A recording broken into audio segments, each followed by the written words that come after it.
Alright, what's going on, Chalice Seekers? When last we spoke, we were doing a tier list on the levels in MediEvil 2, and before that we were doing a tier list for the levels in Resurrection.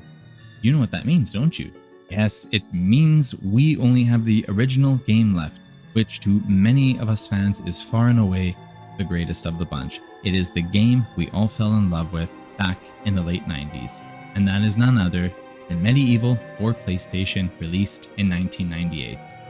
There is a glee almost childlike that I feel when Christmas time runs around, because this is and was the game that I would play around that time just before the presents would go. So, you know, when you were young and you'd maybe get up a little early to see what your presents were, or you would get up early to watch TV, well, this for me is the game that I associate with that time period, because that was just my way as a kid and as a teenager to reward myself for having, gone through his exams. So there's all kinds of special associations that I place with this game. But above all, it has a personal impact insofar as this is something that changed the way I think about video games. It makes me think about mediums in respect to artistic approaches to what we see manifested in these levels. And you see them in all the games, but you see them especially in the original game. And we're going to be looking at them today. Obviously, not all the levels are great. We know that. And as we can see from the letter choices here, MediEvil is slightly infamous for a few of its levels because there wasn't too much going on at the time that was. And it is experimental in nature. It flourishes at times, and we're going to see that especially with the higher tiers. But some flounder completely. D is for dread. Dan's dreadful levels. He does not like these levels. When we pick up the controller and we go into whatever is in this tier, he grumbles. That's what he says every time. I know I'm a Dan whisperer. He says that every single time. But as I've said in another video, and I think about this in video games generally, is that even the worst levels have something redeeming about them. The analogy I use for something like that is, say, a house that burned down or a house that didn't finish construction. It's not something you would ever live in, but if you were to go inside and investigate the infrastructure and look at what was placed and look at some of the design choices, so to speak, you would likely find something that you would be, taken aback from and say, that was a good idea. Oh, I kind of like that. I could imagine using that. It's that those things didn't come to fruition. They didn't get to that final stage and into the final product that we see in the other things that we love. So it's not something that we take with us today, but you look for those things in the levels that you don't like, in the music that you don't like, etc. That's kind of my approach. So we are going to see that with D, but nonetheless, what goes in D is not what we enjoy. D tier just sucks. And C is better than D. Obviously it is, but C is generic. And it's generic both in the sense that it is this below mid-tier section in a tier maker, in any tier list, but it's generic in a MediEvil sense as well. So these are not levels that we howl with disappointment in, but there is a suspended disappointment we feel in the straightforward nature of some of these levels, or the fact that it is too experimental for its own good, because MediEvil is an experimental game.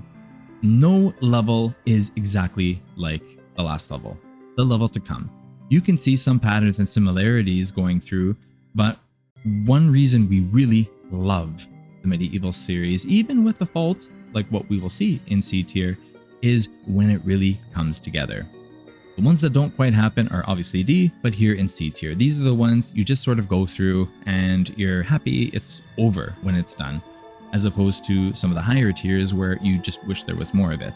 That's always a good sign for a level, is when you want more. Either it is a wonderful level or it was starting to do something right. And we're going to be going over a little bit of that in this list. B tier. So not generic, might have some generic components to it, but B is good. I like the B tier levels. The ones that go in here are the ones I may look forward to playing or just enjoy, generally speaking. There may be some things wrong.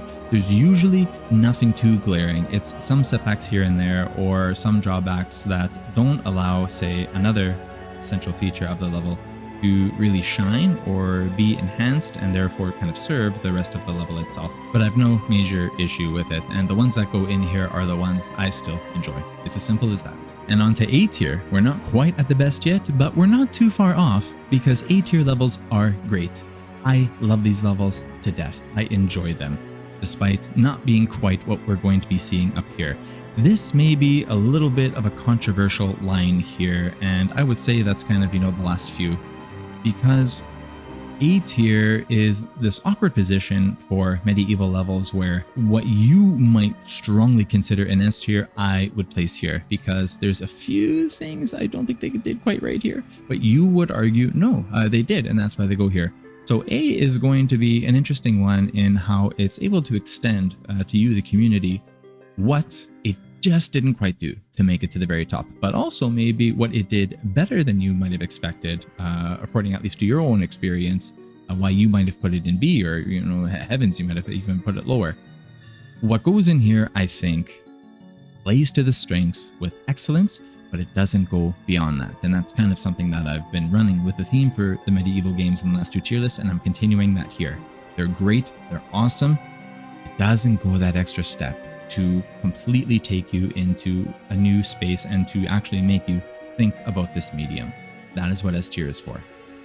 Speaking of, let's talk about S tier, the very best.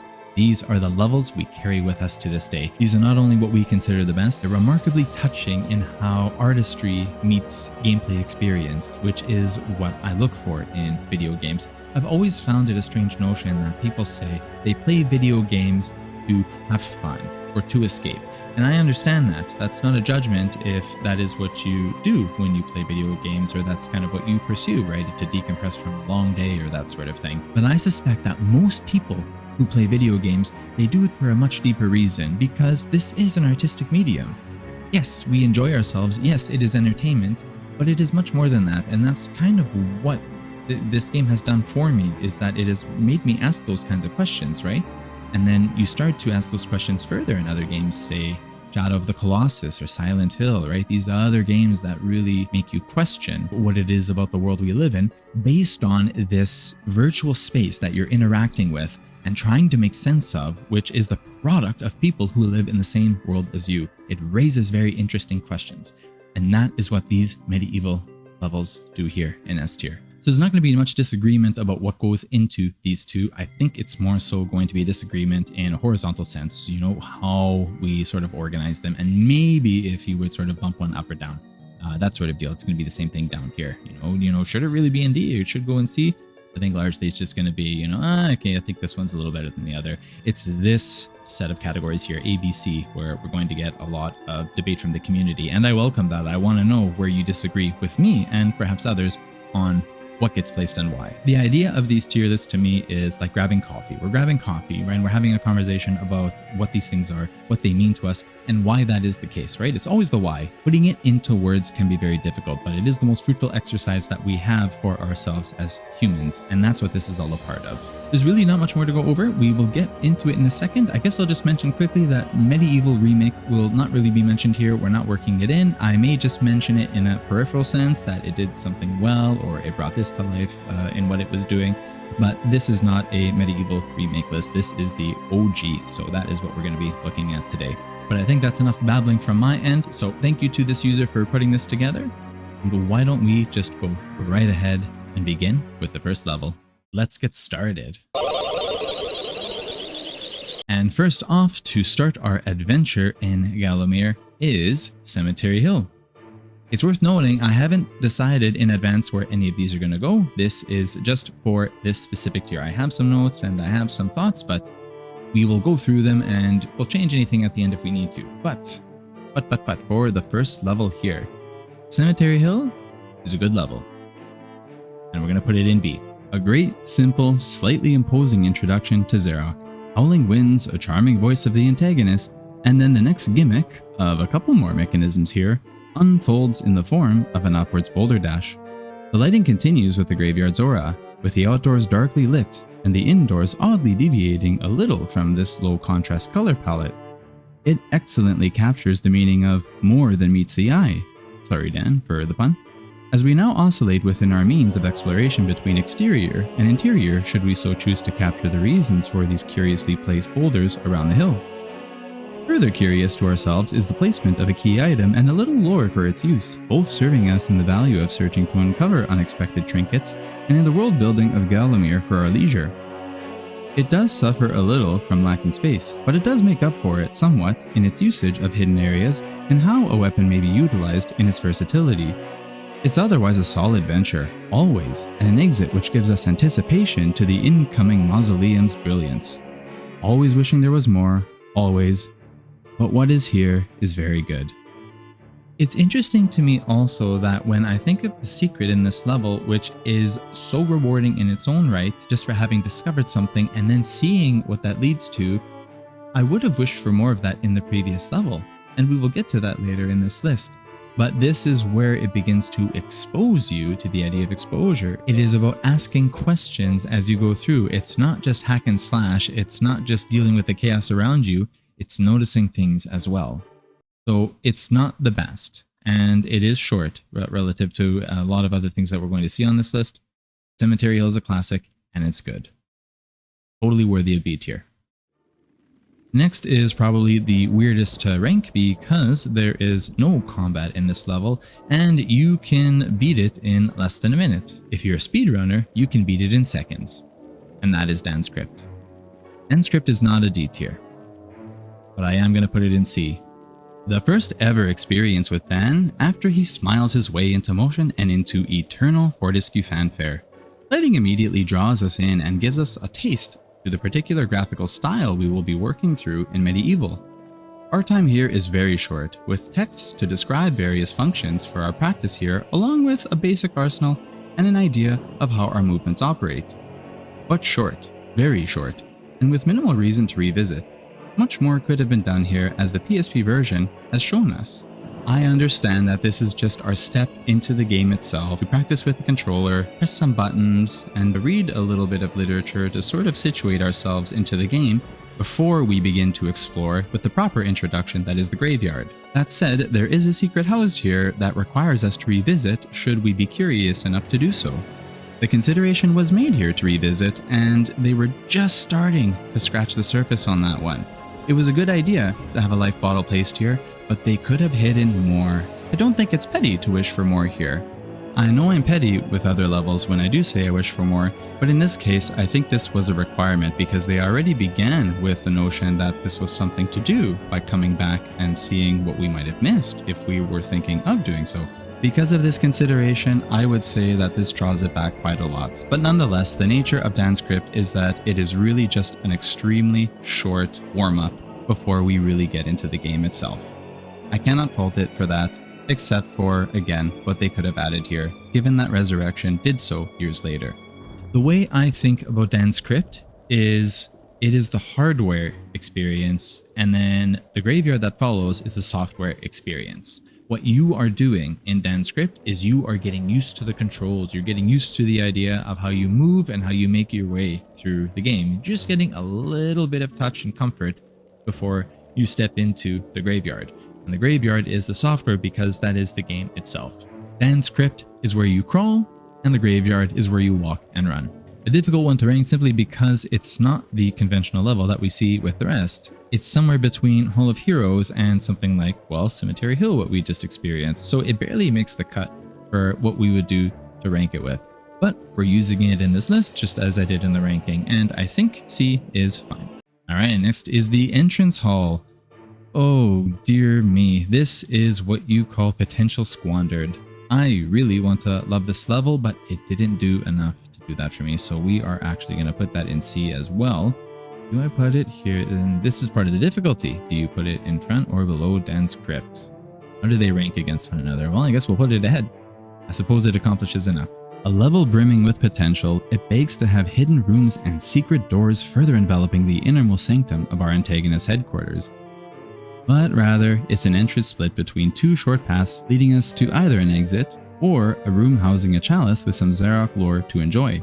It's such a shame, and is easily one of the most disappointing levels in MediEvil, with how well illuminated the halls are, along with magically ordained mechanisms to help color the spaces of this environment. As quick as its presence is, so shall I continue onwards without more to say. At least the next level is much more interesting. Just imagine what they could have done with this level. When you get to the section where Zarok has his literature and his own experiments there, his notes, etc., You could have had different lab rooms throughout. You could have almost had a labyrinthine sort of layout, almost taking a page out of Ant Caves without sort of, butchering the idea and tiring the player. What a shame. Maybe if they ever do a MediEvil 3, they can do something about that, as a little shout out to the entrance hall.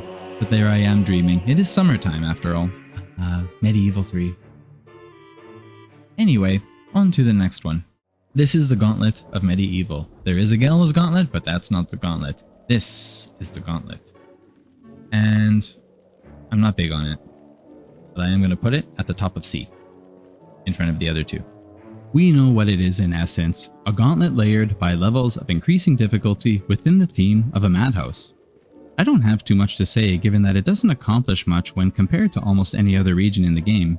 It's certainly a welcome excuse to let loose with our arsenal that we've developed up to this point. It's for this reason I often take the pumpkin path first in order to strengthen my arms more before making my way. Coincidental fact which lends praise to MediEvil's world-crafted flexibility. It's fun enough to shoot, hammer, and cut down foes in such a high volume, but there's nothing truly distinct here worth celebrating, including even the music, which is just a rehash of something previous.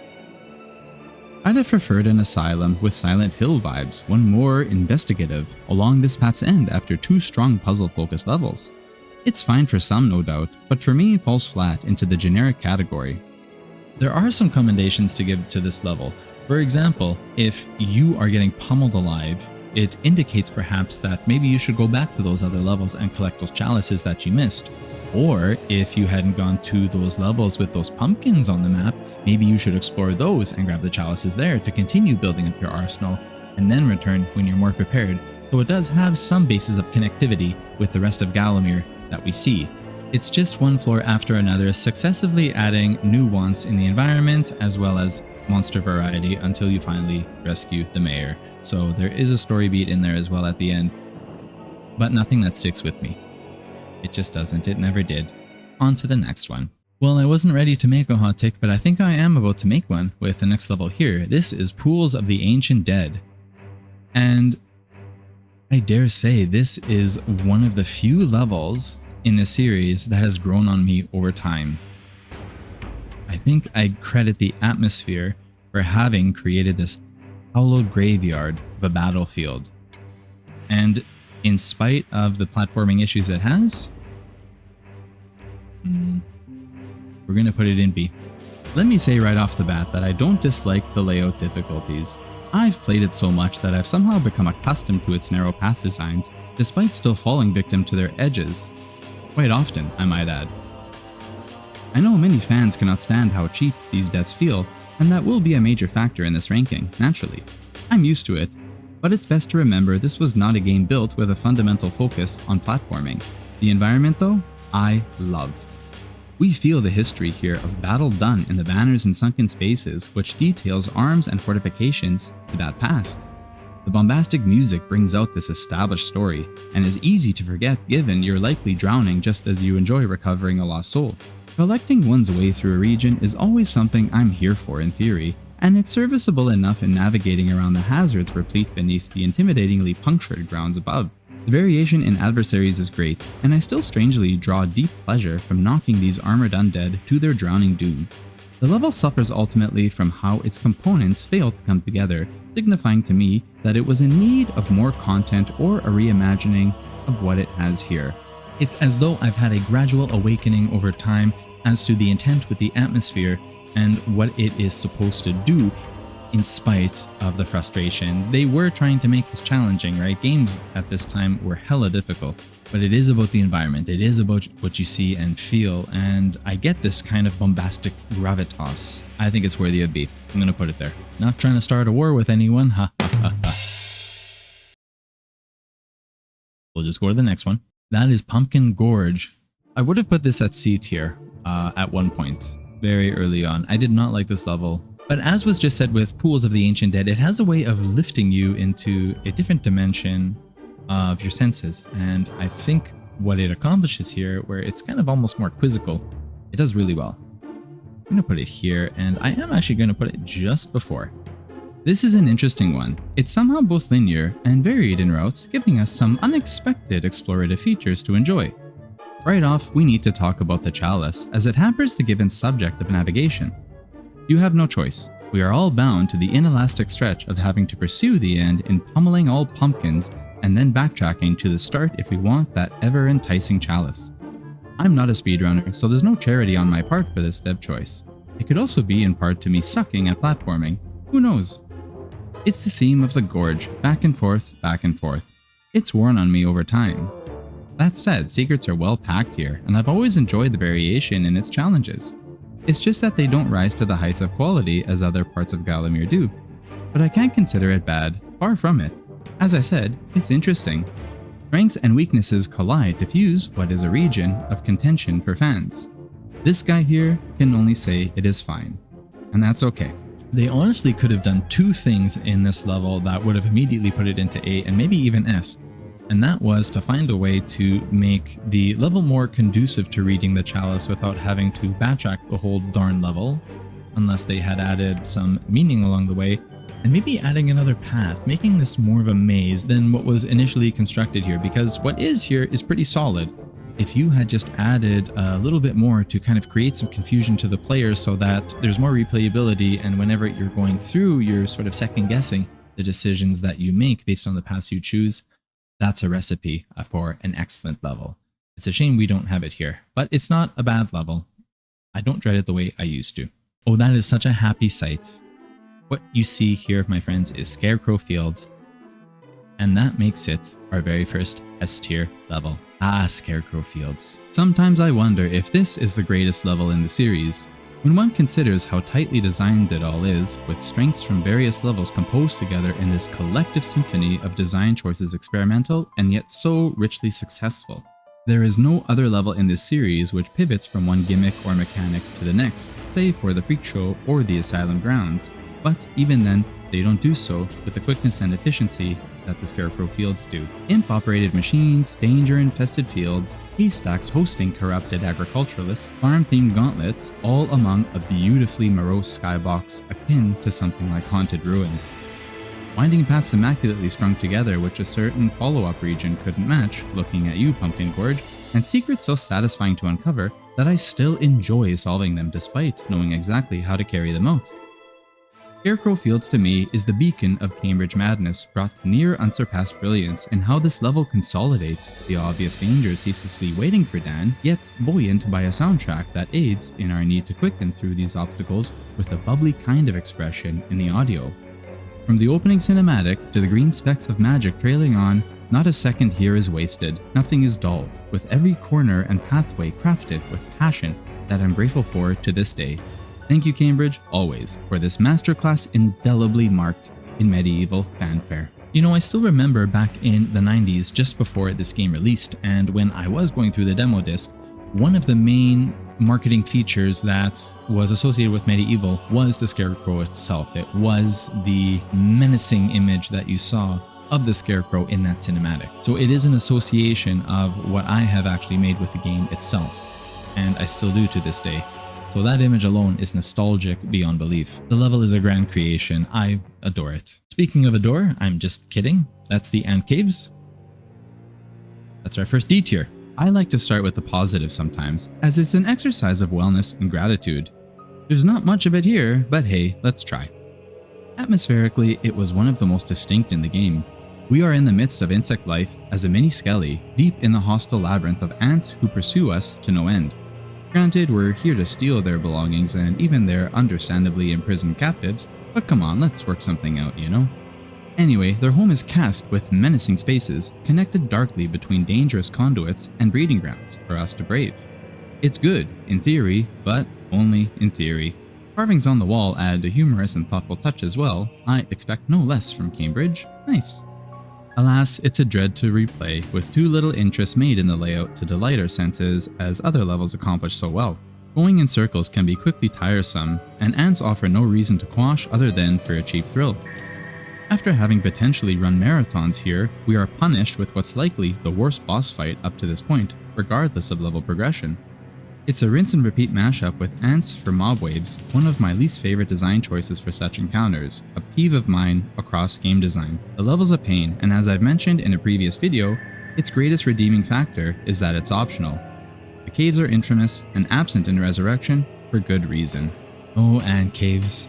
Is there honestly anyone on this planet that would put ant caves above C tier? I even think you would have a tough time figuring out where in C tier that would go, even if you put it there at all. And I get it. I do. I promise you I do. I think I do.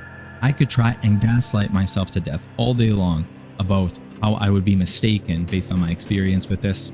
I just couldn't do it. My mind would still say, you might be right, but it's going in D. Oh, ant caves forever in our hearts. In D tier, but still in our hearts. Alright, Jack of the Green, it's your turn. The Asylum Grounds are up next. And that is our first A tier. No more, no less. Let's be real, it is Jack of the Green who holds the strings of creativity here, which looms in the wild gardens to what is widely lauded as a key expression of the MediEvil series. Each puzzle is resoundingly distinct, to both pleasure and nuisance. The Joker and Elephant challenges still bear no positive ordeal to me, whereas the Star and Darkness indeed light up against these drawbacks. And we are charmed with the well-lit outdoors, moving against the beautiful landscapes juxtaposed against the madness here and what lunacy awaits us afterward. It sets the stage for the Asylum well, tempering our understanding of Zarok's own insanity through his eclectic grounds, which we feel expressed in tandem with the music. Curious, whimsical, and a little wacky, it moves along with us as we discern the clever riddles of our snooty grounds manager who hosts us, hilariously hoping and thinking we will fail, which all the more satisfies the player with every challenge thwarted. Dan is viewed unseriously by many, and Jack is a great example of a character who serves to provide Fortesque his redemption for an unflattering past. You see, there's more than meets the eye here, as is the case throughout the game, with functional surprise through gimmick usage and character development, which situates us into the newly heroic nature of our protagonist.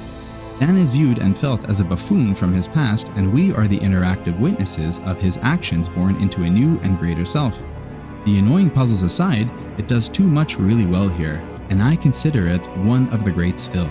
As mentioned with those puzzles like the Joker and the Elephant, if they had replaced those with something more befitting of you needing to solve and use your analytical skills in a way that is beyond rewarding, that would have bumped this up. This would have made it easily one of the best levels in the entire series. There is an insane fruition of creativity here, most of it successful. I think A is the perfect placement for it. Crystal Caverns. Does the music not light up in your mind as you see that little icon there? Oh my goodness, it does for me as we speak. We know where that's going. That is also going in S tier alongside Scarecrow Fields. There's a few levels in the series that are essentially unanimous in being praised as one of the strongest in all of MediEvil, both in gameplay and how it characterizes MediEvil's very identity. The Crystal Caves is one of them. I adore how this level unfolds and is a masterpiece in level development. You begin on a narrow pathway with demons fluttering about, and a chalice there curiously awaiting you as it greets you, within the gently and fantastically dark soundtrack that remains my favorite to date. Then we are gradually embarked by crystallically ordained walls iridescently settling into our senses with every movement forward. Each room and path is genuine beauty, hosting secrets and a semi-secret boss fight only accessible after having explored Gallowmere more thoroughly. It then returns you to the beginning, and for this remains an example of how level design should never shirk its responsibilities in providing the player a venture that satisfies with its intents in the space layout. Crystal Caves perfects this with what I mentioned, and I've always considered it to be a roundabout spa of sorts in video games, with a dark fantasy twist. The Sean Connery dragon is a welcome change to the boss fights we've been patterned to face. Using specific ground slams to locate a ceiling's reaction is a refreshing approach to a boss encounter and heightens this level just a little more for this reason.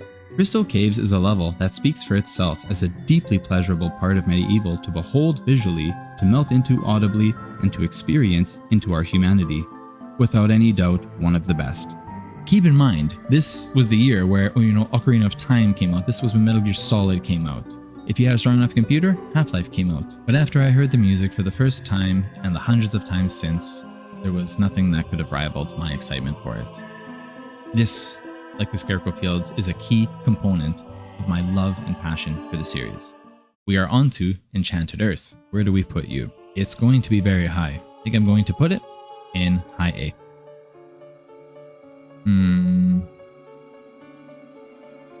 Actually, no. I'm going to put it in S. It accomplishes too much. It's an amazing level. Let's begin with the music, given its mysterious nature. I find it actually elates this region in equal measure alongside the famous Sleeping Village, which underscores its breadth and brilliance as a track.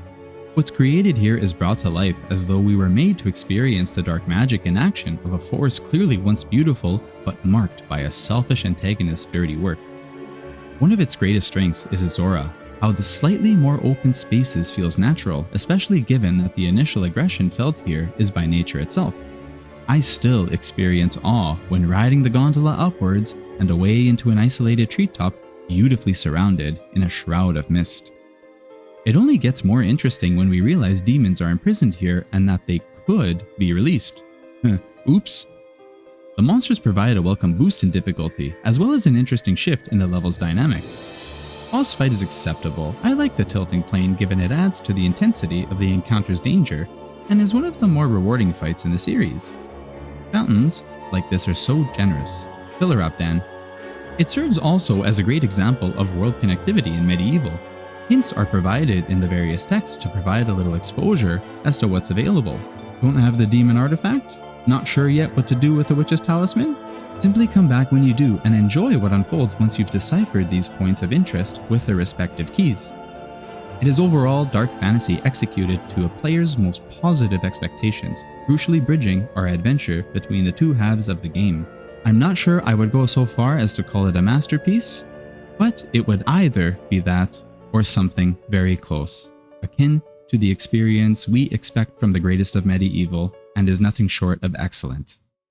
It goes back to what I was saying at the beginning of the video when we were going over the letters. S is the placement for which you go above and beyond convention. You don't just do it really well, you don't even do it excellently well. You go beyond. I know what some of you are thinking. You are thinking that witch shrinks you and sends you to the ant caves and that it would reduce you a few placements. Fair enough. Fair enough. If that is your view, actually a good point. If that was your view, I would totally respect that. But for me, it's S tier. Enchanted Earth is amazing. It's the stuff of poetry with the dark fantasy twist. Absolutely adore it. Next is Gallows Gauntlet. I don't think I need to think too much about this one. I'm going to put it in C. And I'll put it just below. We'll put it right between there. I think that's okay. Starting with the music, as I often do, I think its luster is lost given it was better situated prior in the Battleground Swamps. And so it feels unsatisfyingly recycled here. A new track would have worked wonders. The level is short to the extent in which you'd almost mistake yourself for a speedrunner. There are hints of expansive considerations, at least to me, when meandering along these paths, which is perhaps unfair of me to speculate so. But a villainous serpent to rampage you as the exit is accessed while opening various sections of the level takes away the cohesion I've come to expect of what MediEvil offers. I felt this way on release, and still do now. We're in and out with what isn't an impact that levels on either side here provide, and to much greater effect. It isn't without merit though. I think the enemies have banger designs, and bear the gothic aesthetic I enjoy within the genre. The serpent I complained about does add a thrill as well, despite the level itself not responding to this new threat effectively. The nature of the level as crater adjacent builds into Peregrine's Castle, and overall exists as a connecting point in Gallowmere in that collecting needed items rewards you here with progress onwards. It's not the worst, but it's certainly unmemorable, ever more so by being placed between two very strong environments. Granted, there's not really much more you could have done with this level. I mean, what do? Do you expand it? Do you create more pathways? Do you create more rooms? I think they did the best they could with what they had available here, but not memorable. I actually totally forgot it existed my first variety of playthroughs with the game, because it just didn't have that for me, and the same goes for the entrance hall. So interestingly, they're in the C tier. It was the other levels that I cared much for. The Ghost Ship, another level I don't need to think too much about other than where in D it goes, because this to me is a D tier level. Let's put it there. Yeah. How nice of me, right? To put it above ant caves. Am I not a saint? Numerous great ideas here, with a theme that I commend still against my sterner judgment. Floating Gauntlet with a backdrop of stars and space for a skybox creates a unique feel, isolated and unwelcome while airborne. But let's remember that MediEvil is not a platformer, and this level disappointingly tries too much within that genre when it should have known Dan's little hops. Cheap deaths abound, and you'll likely miss the clearings of many landings which keel hauls you into a lower section filled with narrow lanes to duck and cover from painfully inconvenient cannons. I've been down here hundreds of times, and it stings with fresh failure every time I enter its little obstacle layout. The little minions bound to a captain is a neat idea, but easily exploited by hounding said captain to drive each crew off the plank until the chalice is ours for the taking. From a painfully placed lookout point, I might add. And worst of all, the boss. I honestly think the devs felt bad for the club's weakness in this late stage of the game. Good idea to reinstate it so, if true, but switching between it and your main weapon makes this finish one of the worst in the series. Abandon ship sooner next time, Sir Fortesque, please. Going back to that analogy I mentioned at the beginning about the house that burnt down. You can go in just as with the pirate ship and you can see the good ideas, you can see what people were thinking of, but then you step back, you look at the whole thing and you go, what happened here? What is going on? That to me is the pirate ship. Oh my goodness, I wanted this level to be amazing. I wish I could enjoy it more. That damn captain. You get rid of that captain. You let me just jump into a cannon and shoot myself off into the next region. That's it. That's immediately C tier. But alas. Alright, as mentioned with Dan's script, that was where we crawl so we could walk and run. Graveyard. No matter where I place it, is special. This was the proper introduction, and this was what made us fall in love with MediEvil. But I am going to put it in B, and I think we're going to put it right here. Woodwinds hop and halt as the instrumentation builds and the iconic chanting beckons us into grimdark adventure. Lighting abruptly changes its contrast and composition from the recently exited crypt, and is but one of many variations in visual direction that we will enjoy in the game. Combat is cleverly invited after a short space to warm up with the controls, and the splendor of hack and slash impacts with stupendous clarity within Cambridge's thoughtful design. Runes dictate our need to search and traverse our corners, paths connect to further invite exploration, and the Stone Angel extends to us the first of many gimmicks within the game's regions. My complaint is it wasn't daring enough. More interconnected paths, secrets, and spaces generally would have been wonderful. Cambridge was capable, and one can easily imagine, among the graveyard's railings, what more could have been added. But it is a classic. These were our first combat encounters in the game. This is the first time we start to get a real feel for the Tim Burton-esque color palette. And this is the first time we get to drink from that deliciously nourishing fountain of health. Iconic in its own right. It doesn't reach the heights as the rest. It doesn't need to though. It stays special no matter what. No matter where you place it. Okay, seriously, does Haunted Ruins not have one of the nicest avatars that you've seen for a level like this, for a loading screen? Oh my goodness, it's beautiful. Well done to Cambridge, whoever the graphic artist was here. Amazing stuff. And it matches the quality of the level.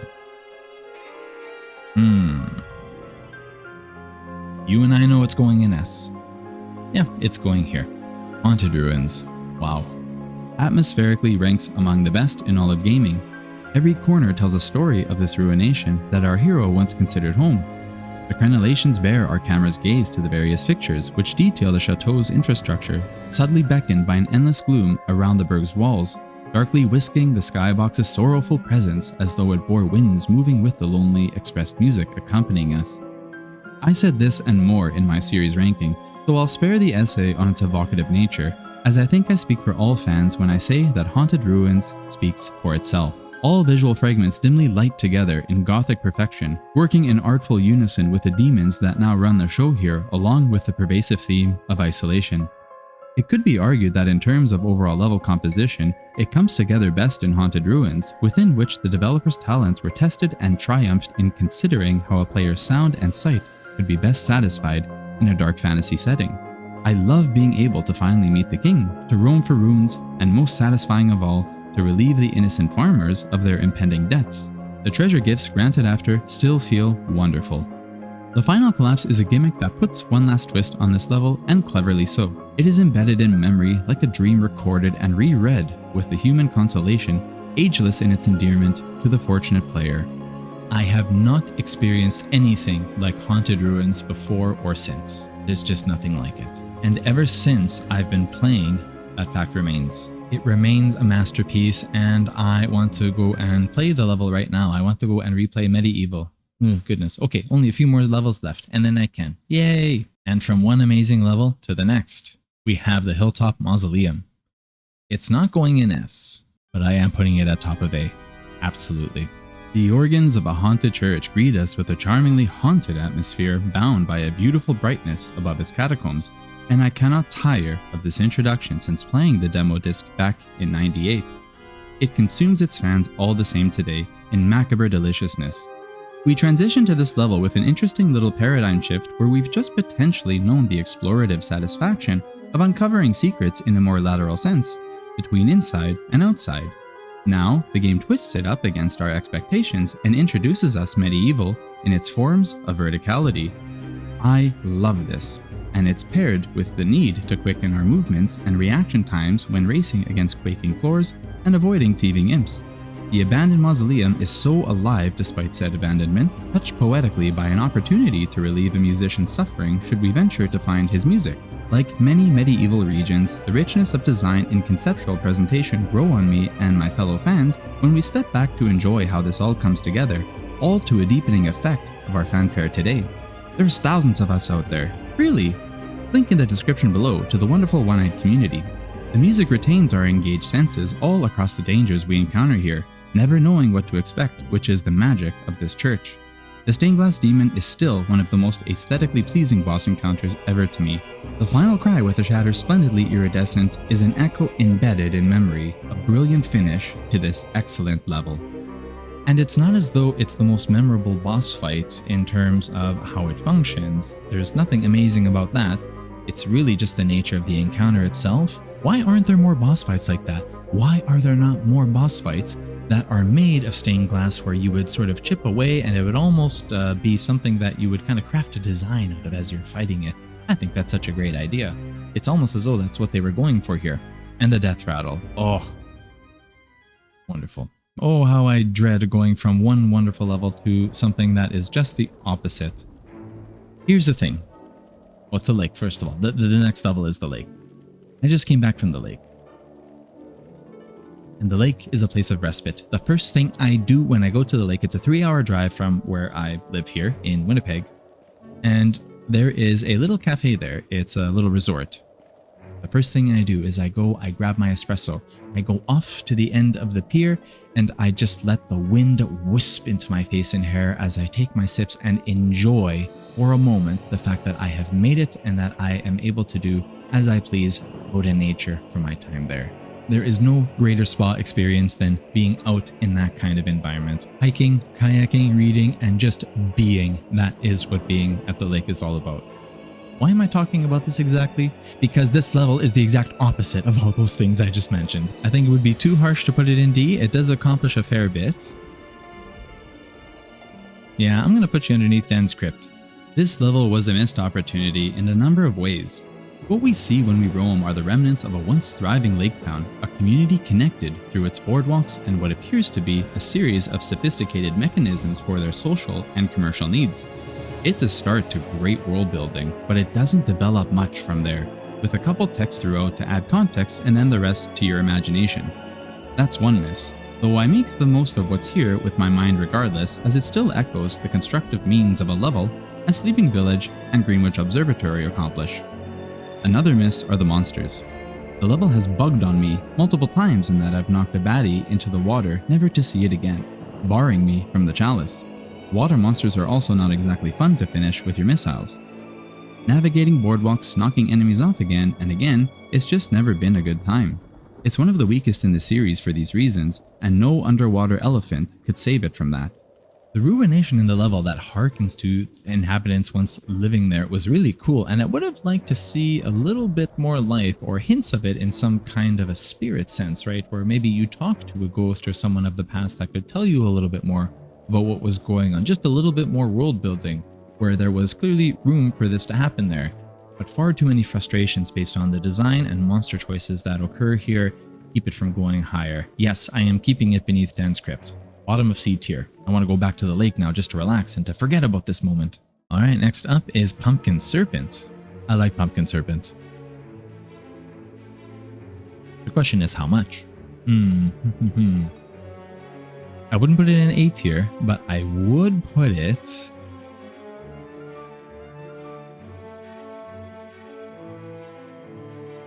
I think I'm going to put it just above Graveyard. Sorry, Graveyard. I can't actually think of this level the way I first played it, and I have the Pumpkin Gorge version on PSP in Resurrection to thank for that. What do I mean by this?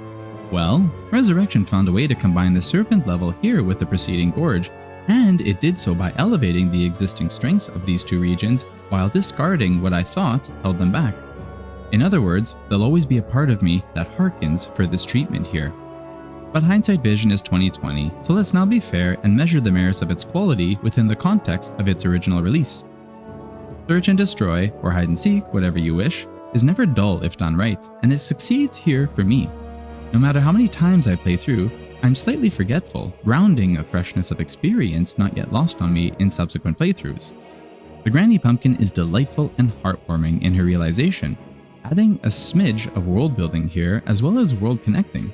She's required as a service answered so that you may take on the dragon in Crystal Caves, testament to the living adventure of Gallowmere. The well is a nicely considered secret which rewards awareness, and the sense of corruption and menace turned into renewal is a simple grace that fits well after the boss. Speaking of, what a disappointment. Fantastic presentation let down by an easily exploited core, undeserving of what should be an adrenaline-inducing experience. The flows herein make me think of the PSP's Gorge, but there's no impact on grading here. It still comprises a short yet commendable creation in the original game. It's massive, it's imposing as a structure and a boss encounter that is there in the level, almost watching you as you make your way around to hit the pods and to do your exploration as you do in the game. If only they found a way to make it more of a challenge, something that truly was rewarding when you finished, where everything finally blooms and you're able to actually access some other areas now. But I do like Pumpkin Serpent, don't get me wrong, because the foundational ideas are there and they're good.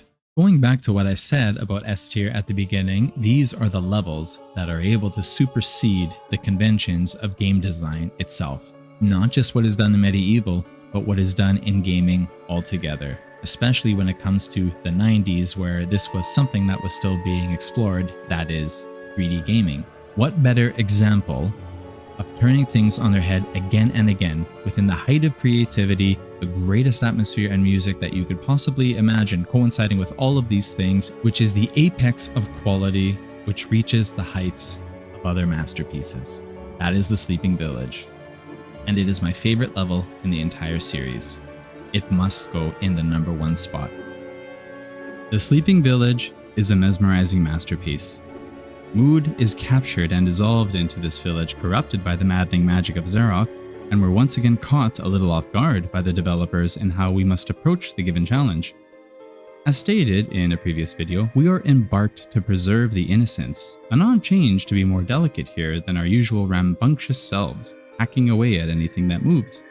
Eventually, we transition brilliantly to a defense of what exists here against Zarok's guards. This alone is not something apparent in most games, and it's worth exploring and enjoying more than is perhaps granted by some players. And there are many, many more wondrous gimmicks and pieces of play here which elevate Sleeping Village to its heights of Fortesque grandeur. Reading texts situated throughout provide the landmark's purpose and needs, rendering us a detective hero in our time here. Runes to be collected for progression, items fused together for further investigation of how to proceed and what dark mission we're combating against the guard's arrival.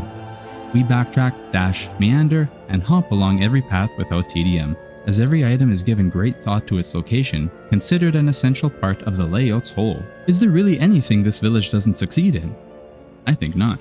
The endlessly petty self of EJ here can only wish for more.